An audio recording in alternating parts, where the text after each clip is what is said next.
You know who does make sense to me, though?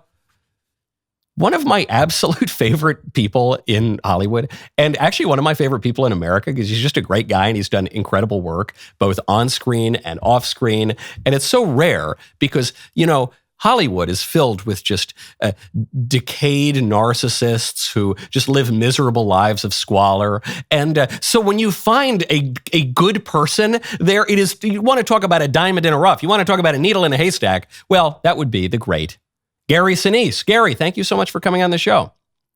Oh, it's great to be with you, Michael. Thank you for that. So, Gary, there's so much I want to talk about that you're doing, because you're one of the most active guys, not just on screen, not just on stage with the Lieutenant Dan Band, but also in all of your charitable work with the Gary Sinise Foundation, helping American veterans for many, many years. But you do have a new movie out that kind of ties a lot of those things together, and that would be Brothers After War. The movie, as I understand, is out now, correct? Yeah, it came out Friday. That's correct. Okay, so it just came out. I've been traveling a little bit, so unfortunately I haven't made it to the theaters to see it yet. I think we have a trailer. Mr. Davies, can we get a little teaser for Brothers After War? One of the hardest parts of being a warrior is coming home. I was angry at everybody. They didn't understand what I understood. Yeah, I was this close to taking my own life.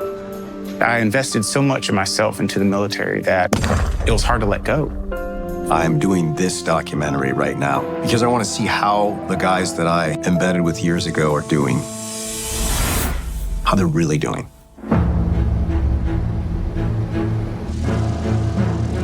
We are here.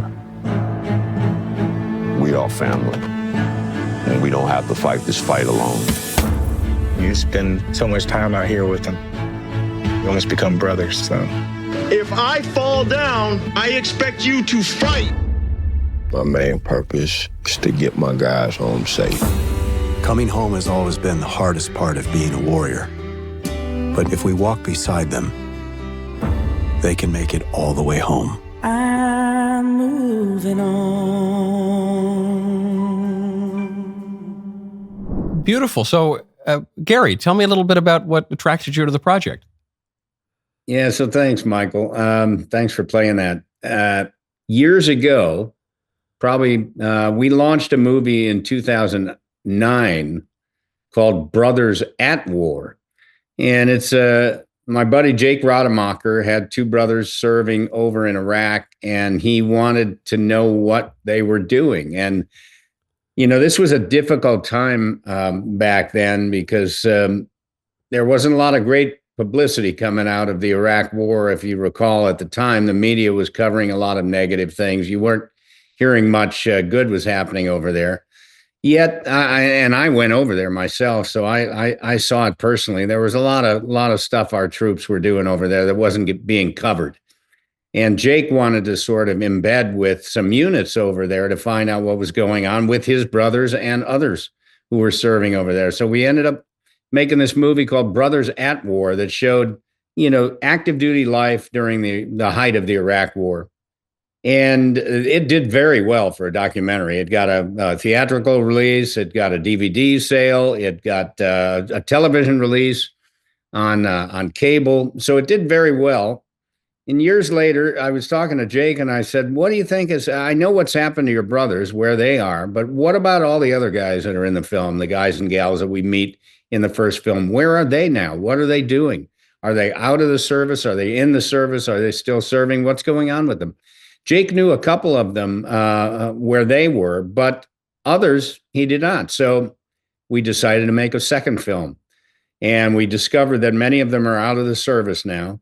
So this movie is very much about the transition from military service, combat veterans transitioning out of the military, and the challenges that they face, as they leave the military and go into the civilian community. And it's a very, very good movie that really helps bridge the gap between the average American who really doesn't have any personal connection with somebody serving in the military and the military itself and what it's like to serve our country, come home from war, and then move on. Gary, you've been doing this for so long. the USO tours and the Lieutenant Dan Band and the Gary Sinise Foundation, and at a time when, what is it, something like 1% of Americans serve in the military, an historically small number of Americans even really know someone or have family members who have served in the military. What drew you to this particular cause? Is it primarily that you played one of the most famous and memorable veterans in the history of cinema, or it's been such a long-standing cause of yours? Well, Michael, I think that's one of the things. Playing Lieutenant Dan in Forrest Gump was, it's great movie, great role to play, and that really introduced me to the disabled veteran community in a way that I had never engaged before. It was shortly after that movie opened that I was contacted by the Disabled American Veterans Organization. At the time, they were representing probably 1.5 million wounded veterans going back to World War II and all the way up until the Gulf War in the early 90s. And Vietnam veterans, Korean War veterans, everything in between. And I felt a lot of compassion for them. I really, wanted to play that role in the most honest way possible. I wanted to understand them. I wanted to communicate the struggles of being a wounded Vietnam veteran coming home from war and kind of isolating and all that. And then I met, many, many, many real life Lieutenant Dans out there. And that after September 11th, it just, I felt with veterans in my own family, with the veterans that I'd met through other work that I'd done in the 80s, through the Disabled American Veterans Organization in the 90s, I just felt kind of teed up for a new level of action after September 11th, when we started deploying to Iraq and Afghanistan. People started getting hurt. People started getting killed. Families started losing loved ones. I was going to the hospitals. I was meeting many, many, many wounded folks that were really banged up and were going to need a lot of help going on with their lives. And I just kind of jumped in and started. I started volunteering for the USO and going out and visiting troops around the world, and been supporting lots of military nonprofits out there that were trying to support them. And that all just, the more I did of that, Michael, the more I wanted to do. And the more people I met, and the more I could see that the impact of what showing up can do for somebody. Just walking into a hospital room and seeing somebody missing 3 limbs or 4 limbs, or traumatic brain injury or severe burns or whatever, their family standing over the hospital bed, hoping that they were going to recover all that. And me showing up and walking in the room could change the whole mood of everything. And it could and I'd walk out of the room and I would know that I left a positive, I left the room better than when I walked in. Well, having been to a lot of Gary Sinise Foundation events over the years, I can attest personally, that is what happens. That is very much what happens. And so it's amazing that you've devoted yourself to that. That's why I mentioned in my introduction, most of my friends that I know in show business, they think about themselves roughly 99.9% of the day. And then 0.1%, they think about lunch or something like that. And the fact that you have actually, given so much of your time and energy is so beautiful. I can't let you go, though, before I ask, speaking of the Lieutenant Dan Band and looking at that beautiful P bass over there in the corner there, is there anything on the horizon musically that people can look forward to? Well, yeah, we continue to go out on the average every month to military bases and military hospitals around the country. We have a show coming up in a couple of weeks at Brooke Army Medical Center. We do it every year. We go down there and we do these things at hospitals called Invincible Spirit Festivals. We bring food. We bring moon bouncers for the kids that are, a lot of times at these military hospitals, you have families that are just enduring these long rehabilitations of their loved one there. And so us coming in with music and food and fun and stuff like that can really change the mood. So we're doing that. We do it every year. We do it all around these different hospitals. We'll be there in a couple of weeks, and we have multiple concerts on military bases throughout the year. One other music project that I've been working on personally is something for my son, Mac. Mac was diagnosed with a very rare cancer in 2018. And I think, we lost him in early 2024 after a 5.5-year battle. He was a musician, a composer, just a tremendous drummer, just a tremendous guy. And he, in the final year of his life, he'd been fighting cancer. It was taking all his time.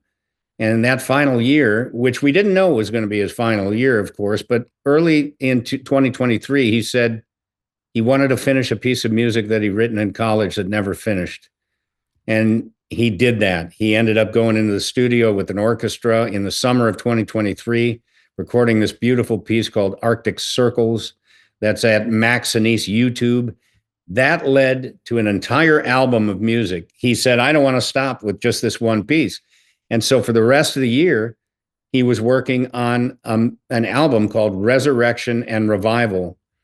He finished it, and a week later, he went into the hospital, and that was his final trip to the hospital. After he died, I discovered all this other music, Michael, on his laptop, in his Dropbox file, all this stuff that he'd written and tucked away. And not wanting to leave it on the laptop, I went to work on a second record for him, Resurrection and Revival Part 2. All of that, you can read about it at GarySiniseFoundation.org.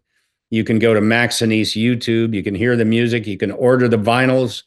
All the proceeds from the vinyl sales go to Gary Sinise Foundation. Mac worked for the foundation, and he wanted the proceeds to help the foundation's mission at the Gary Sinise Foundation. So you can order the vinyls, and you can download the record as well, Resurrection and Revival and Resurrection and Revival Part 2.